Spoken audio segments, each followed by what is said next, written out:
And initially, actually, I was going to keep it entirely quiet. And then this individual decided to call one of my board members up and say that I was being unresponsive, and that was actually challenging if I was a good CEO because I didn't get back to people in the investor community.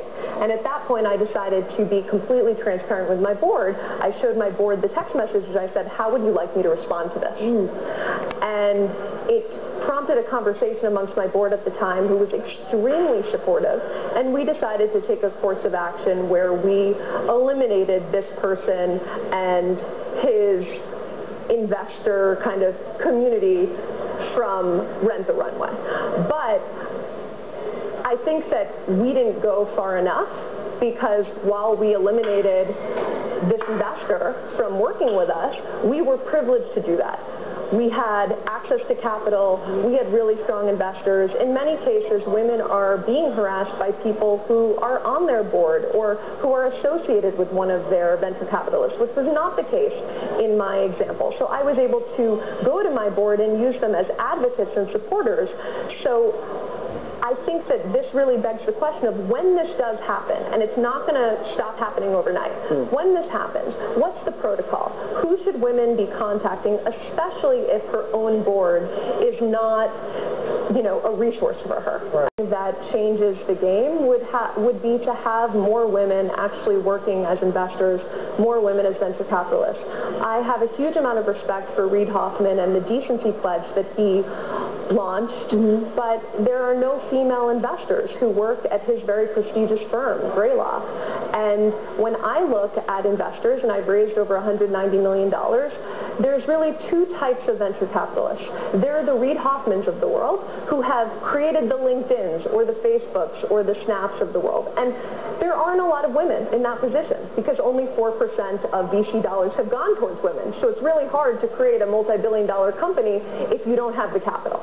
But then there's a second type of investor, many of whom are at Greylock, who are very smart individuals. They went to great colleges. They worked at startups as product managers or as engineers or as managers for a certain period of time. And then when they're about 30, they get the opportunity to join a VC firm and to grow. And I think that there are lots of women that are in the pipeline there, and still they're not flowing up into the ranks of being investors in the first place. An investor, so I think that it would just bring unnecessary sensationalism to the issue, given that he's not investing anymore and therefore can't do this to other women. If he was, I would have a different decision point.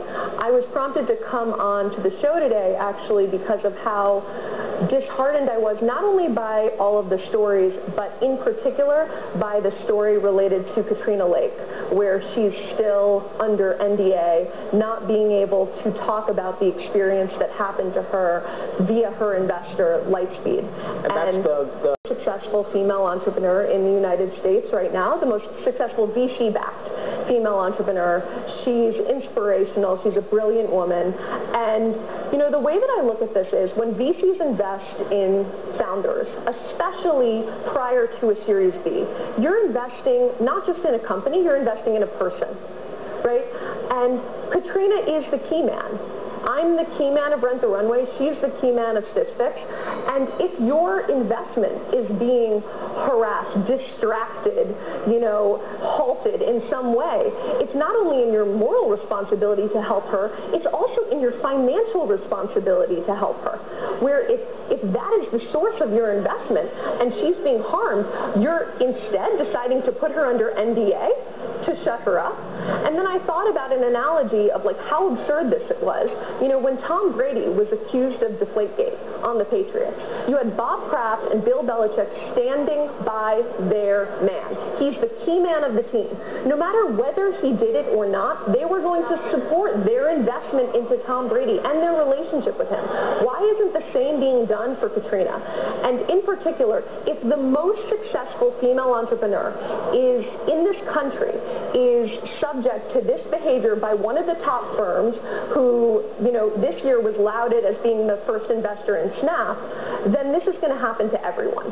And I think that it's contingent upon Lightspeed to take some action right now to show not only that they are apologizing to Katrina, but that it's a full mea culpa, that the entire NDA is remove, and that we can really move forward as an industry. Yeah.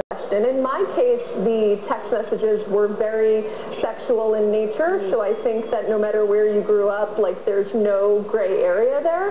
There are a lot of subtle things that happen, which I think are harder to stamp out of a culture, where, in terms of male entrepreneurs being mentored more than female entrepreneurs, male entrepreneurs getting several strikes against them before they're kind of let go, where female entrepreneurs, it's kind of like one strike and you're out.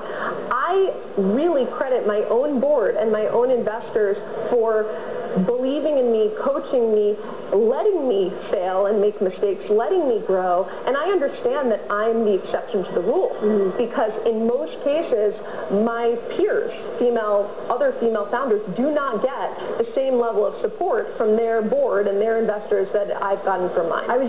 Other entrepreneurs and a network of female investors who want to listen, who want to help. There's also really brave people in the media who are trying to get this message out there. So there's definitely a community of people that you can talk to at this point.